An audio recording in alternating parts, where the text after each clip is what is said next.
9 de la mañana con 37 minutos en este día jueves 8 de mayo del año 2025. Como es habitual, este día de la semana a esta hora de la mañana nos acompañan nuestros amigos y amigas de Fundación Sol. En esta ocasión está con nosotros la investigadora María José Azócar, a quien le damos la bienvenida. ¿Cómo estás, María José? Buenos días y gracias por haber venido en enfrentando la lluvia que cae a esta hora en la región metropolitana. ¿Cómo estás? Muy bien, muchas gracias por la invitación, Claudio. Sí.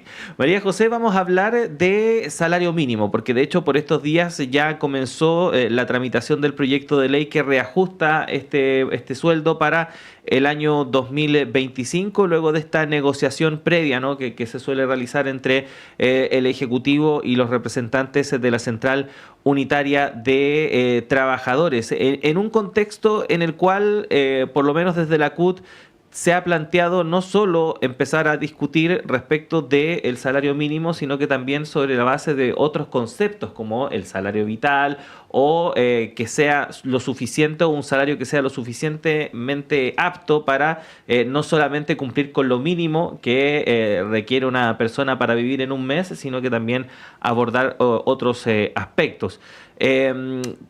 En términos generales, María José, ¿cómo han visto este debate? Porque además se han planteado ciertos montos para ir avanzando hacia el futuro que ya han generado mucha resistencia por parte de diversos grupos. Sí. Sí, pues el debate salario mínimo es un debate urgente que hay que tener en nuestro país y, como tú muy bien decías, Claudio, un debate donde hay que dimensionar el impacto del salario mínimo, ¿no?, que tiene en muchos hogares de la clase trabajadora en nuestro país. Y aquí es bien relevante también tener una cierta mesura, si se quiere, a la hora de tomar cierta información sobre el salario mínimo. Ayer, a propósito de cierta información que anda circulando de que el salario mínimo en nuestro país ocuparía como el primer lugar, ¿no?, en términos comparativos. Y claro, el Ministerio del Trabajo en sus redes sociales adopta algo así como una posición celebratoria de esto. Y yo creo que hay que tener una cierta mesura, porque no hay nada que celebrar respecto al salario mínimo en nuestro país, porque incluso mirando la propuesta que hoy día se está discutiendo, en donde se quiere tener una alza inmediata a 529.000 pesos, ¿no?, eso en términos líquidos significa 430.000 pesos y fracción, ¿no? Y eso en términos bien concretos no permite a un hogar promedio en nuestro país salir de la pobreza, ¿no? Ese es como el peso, y me gustaría que las personas que nos están escuchando nos podamos sentar en esa idea. Entonces, para ir aquí explicando paso a paso, ¿no?, este punto, el salario mínimo, como decía antes, en términos concretos, esta propuesta de un alza de a 529.000 pesos son 430.000 pesos líquidos, y eso hoy día estaría impactando algo así como 940.000 personas que solo, ¿no?, reciben el salario mínimo. Y además, aquí es importante desmitificar ciertas cuestiones que se habla del salario mínimo, que solamente sería un salario de entrada, ¿no?, que solamente tienen personas jóvenes. Bueno, eso no es así. Un 69,2% de las personas que reciben el salario mínimo tiene entre 30 y 62 años, y un 44% tienen una jefatura de hogar, ¿no? Entonces, esto no es un salario de entrada, sino que es un salario que es bien importante para una buena proporción de personas. Entonces, cuando uno toma esta cifra, por ejemplo, pensemos en estos 430.000 pesos, ¿no?, que es lo que se está apuntando a que pueda hacer un alza inmediata. Esos 400.000 pesos líquidos, en lo concreto, si uno mira el gasto promedio de un hogar, ¿no?, de una persona, ese gasto promedio es de 998.000 pesos, 1.000.000 de pesos. Entonces, ese salario mínimo líquido dista mucho de ese gasto promedio por hogar. Entonces, por eso es que aquí se habla mucho de la línea de la pobreza, a la hora de hablar del salario mínimo. Y aquí es importante que cuando hablamos de línea de la pobreza, básicamente estamos hablando de los gastos que realiza el 20% de menores ingresos de nuestro país, ¿no? Es una línea de la pobreza que se ancla en una canasta de ese grupo de la población y luego se aplica un factor, ¿no? Entonces, cuando hablamos de línea de la pobreza de un hogar promedio de nuestro país, que es alrededor de 2,8 personas, 3 personas, la línea de la pobreza llega a 515.000 pesos y fracción. Entonces tenemos una propuesta de alza inmediata del salario mínimo que llegaría a 430.000 pesos, ¿no? Entonces, esa es la dimensión aquí que hay que tener a la hora de enfrentar este debate, y nos invita también a tener una reflexión mayor respecto a cómo se diseñan las políticas públicas en nuestro país, porque básicamente, por una parte, políticas públicas referidas al salario mínimo que impactan, ¿no?, a la clase trabajadora se anclan en criterios de pobreza, y en cambio políticas públicas que impactan a los súper ricos, a las personas de mayores ingresos, bueno, terminan subsidiando su riqueza. Un caso emblemático en esto es la reforma tributaria, ¿no es cierto? Hoy en día ese 0,01% de mayores ingresos tiene una tasa de impuestos efectivas menor que la clase trabajadora. Ahora, María José, a esto hay que sumar otros factores que impiden, por ejemplo, mejorar esta situación, en el sentido, bueno, partamos de la base también de que hay quienes dicen, bueno, es que esto afecta a un grupo muy pequeño de personas, pero el sueldo mínimo también impide que se puedan empujar otros salarios más hacia arriba también, porque la tasa de comparación es muy menor. Y eso sumado a el escaso nivel de sindicalización que existe en nuestro país, que impide, por ejemplo, que grupos de trabajadores puedan negociar mejores salarios más allá de lo que se pueda establecer por salario mínimo, empujan finalmente a que esta situación termine complicándose aún más de lo que ya se ve. ¿Cuánto es el monto que debería ser un sueldo, o que debería tener un sueldo para, entre comillas, tener o que sea suficiente, ¿no? Que permita a una persona no solamente llegar con lo justo a fin de mes, sino que también tener un poco de calidad de vida, que es algo que se busca a la hora de buscar un trabajo? Claro, desde Fundación Sol siempre hemos propuesto que la línea de la pobreza sea un mínimo y no un techo, ¿no? Y en ese sentido apuntar a un monto que esté entre la línea de la pobreza y, por ejemplo, el gasto mediano, ¿no?, de un hogar. Ese es como nuestro horizonte. Y por otra parte, aquí también es bien relevante lo que tú decías antes, Claudio, que esto tampoco se puede centrar en que si el día de mañana, en la negociación, digamos, del salario mínimo, no se puede centrar en que si el día de mañana el Congreso nos da un ok o no. Aquí tiene que haber también otras reglas, ¿no?, para discutir la formación de salarios en nuestro país, porque como tú muy bien decías, el salario mínimo tiene un efecto faro en la economía, impulsa que el resto de los salarios también suban. Entonces aquí es clave también tener un sistema de negociación a nivel nacional, a nivel sectorial, que también vayan empujando, ¿no?, el salario mínimo. Aquí, a propósito del impacto que tiene el salario mínimo en otros ingresos, ¿no?, para el resto de la población, acordemos, ¿no?, que la mitad de las personas ocupadas en nuestro país tiene ingresos menores a 582.000 pesos, ¿no? Y cuando uno mira el alza real de los salarios entre los años 2018 y 2023, esa alza es alrededor de 15.000 pesos solamente. Y es un alza, además, empujada fundamentalmente por el alza de los ingresos de las mujeres.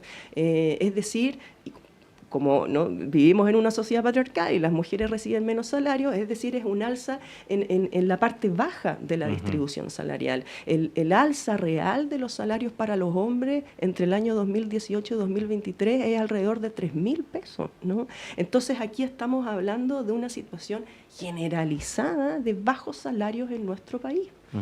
Ahora, María José, cuando se plantea alzas en temas de salarios o modificaciones en este sentido, siempre surgen algunos argumentos en contra que ya pasan a ser casi lugares comunes, ¿no?, dentro de todo este debate, como por ejemplo que va a afectar a las pequeñas y medianas empresas, que va a hacer que muchas pymes quiebren y no puedan continuar con sus emprendimientos, o que va a afectar el crecimiento, etcétera, etcétera. ¿Qué pasa con eso? Porque efectivamente es como la vieja y confiable, ¿no? Por decirlo de alguna forma, cuando se trata de oponerse a una idea como esta, de mejorar los salarios. Sí. Repasemos esos argumentos, pues, ¿no? Vamos por el primer argumento que tú decías, que un alza en los salarios mínimos básicamente sofoca, ¿no?, a las pequeñas empresas.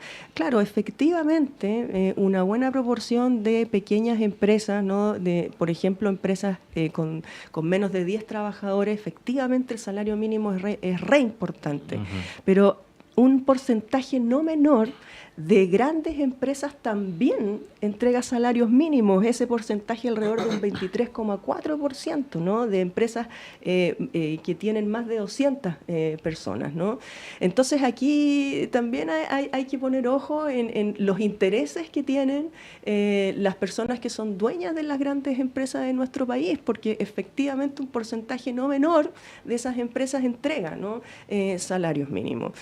Por otra parte, tú decías, claro, un alza en los salarios mínimos impide no crecer, hay que poner todas las fichas en el crecimiento y dejar por un rato, ¿no?, de lado el alza de salario. Y hoy día además se agrega que estamos en un momento de alta incertidumbre, tenemos las guerras tarifarias, entonces se nos dice no es el momento, ¿no? Y a lo que hay que apuntar acá es a la flexibilidad laboral, por ejemplo. Bueno, claro, nunca es el momento. Cuando uno revisa los debates de salario mínimo, nunca es el momento para un alza en los salarios. Y cuando uno mira, bueno, ¿en qué consiste la flexibilidad laboral en nuestro país? Bueno, vámonos a mirar la situación de las personas que hoy en día están empleadas vía subcontrato, ¿no?, o vía suministro, ¿no?, en donde ahí los salarios de ese grupo de personas, que representa alrededor de 1 millón de personas, bueno, la mitad de esas personas tienen un ingreso menor a 596.000 pesos, ¿no? Que es un poquitito más arriba de esos 515.000 pesos que hablábamos antes, que es la línea de la pobreza para un hogar promedio de nuestro país. Entonces, en eso consiste la flexibilidad laboral en nuestro país, pagar salarios mínimos que están un poquitito más arriba, ¿no?, de la línea de la pobreza. Y no solamente eso, cuando hablamos de la situación de las personas que están contratadas vía subcontrato o suministro, además hay un diferencial, una brecha salarial bien importante cuando uno compara ese grupo de personas con quienes tienen un contrato directo. Esa brecha salarial es alrededor de 197.000 pesos, es un 27,5% de menos ingresos de quienes están subcontratadas. En la región metropolitana ese porcentaje sube a 56,4%. Entonces, cuando hablamos de flexibilidad laboral, en el fondo de lo que estamos hablando es de tener salarios bajos y además dividir a la clase trabajadora, ¿no?, entre trabajadores de primera y segunda categoría. Y hay otro argumento que me gustaría agregar, Claudio, en estas posiciones de algunas personas respecto a frenar el alza del salario mínimo, y que se ha hablado mucho de la productividad laboral en nuestro país, ¿no? Se dice que es totalmente improcedente el alza del salario mínimo porque Chile está estancado en su productividad laboral. Bueno, hagamos el ejercicio de mirar aquí la experiencia comparada, ¿no? Y miremos, por ejemplo, países en donde la productividad laboral ha ido progresivamente al alza. Estados Unidos es un país, ¿no? Y en general los países de ingresos altos. ¿Qué es lo que ha pasado en esos países? En particular, en el caso de Estados Unidos, desde el año 1979 en adelante, ha aumentado la diferencia entre el aumento de la productividad laboral y los salarios reales, el alza de los salarios reales de los trabajadores. Eso en la literatura en inglés se le llama como el Pay Productivity Gap, ¿no? Y eso desde el año 79 en Estados Unidos ha ido cada vez marcándose más, en países de altos ingresos desde el año 1999 en adelante. Entonces, ¿a qué nos invita esa reflexión? A decir, bueno, cuando hablamos de salario mínimo, en realidad no tiene que ver tanto quizás aquí con la productividad laboral, sino que tiene que ver con una tensión basal, ¿no? De las economías hoy día neoliberales, en donde cada vez más quienes son dueños de las grandes empresas se están apropiando, ¿no? De la contribución que hacen trabajadores respecto a la riqueza, ¿no? Generada. El caso de Estados Unidos aquí es alarmante. Allá el salario mínimo, ¿no? E insisto, allá la productividad laboral ha ido progresivamente al alza. En Estados Unidos el salario mínimo ni siquiera permite sacar de la pobreza a un hogar unipersonal, ¿no? Y las políticas de las que se habla en Estados Unidos es cada vez bajar las tasas impositivas a los superricos, debilitar las políticas antimonopolio, ¿no? No se ha hecho prácticamente nada en términos de las prácticas antisindicales de las empresas. O sea, son políticas que una también escucha acá en Chile, ¿no? Como recetas de desarrollo, que bueno, tenemos evidencia empírica para decir que no funcionan en esos países. Sí, sin duda alguna, María José, este es un tema que no solamente hay que mirarlo desde el punto de vista de las cifras duras, ¿no? En el sentido de que efectivamente son muchas las variables las que rodean este debate y por lo tanto es necesario ir abordándolas y conversándolas, y por lo mismo agradecemos el aporte que siempre realiza Fundación Sol en esta materia. María José, muchas gracias por haber venido durante esta jornada acá a la radio y te esperamos pronto, que estés bien. Tú también. Gracias, Claudio. Y son las 9 de la mañana con 54 minutos. Tenemos que despedir esta primera edición de Radio Análisis, pero antes una información de último minuto, porque Metro de Santiago informa a través de sus redes sociales que hay problemas actualmente con la línea 1 del metro.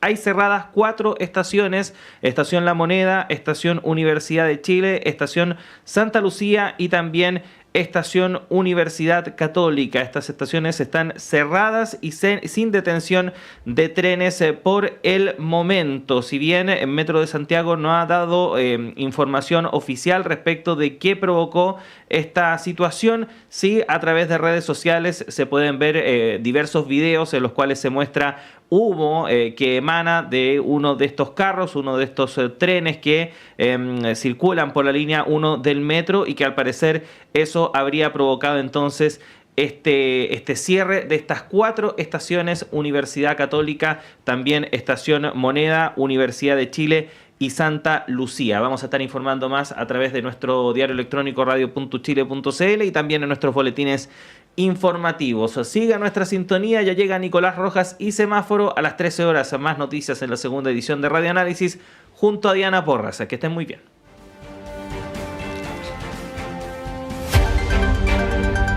El departamento de prensa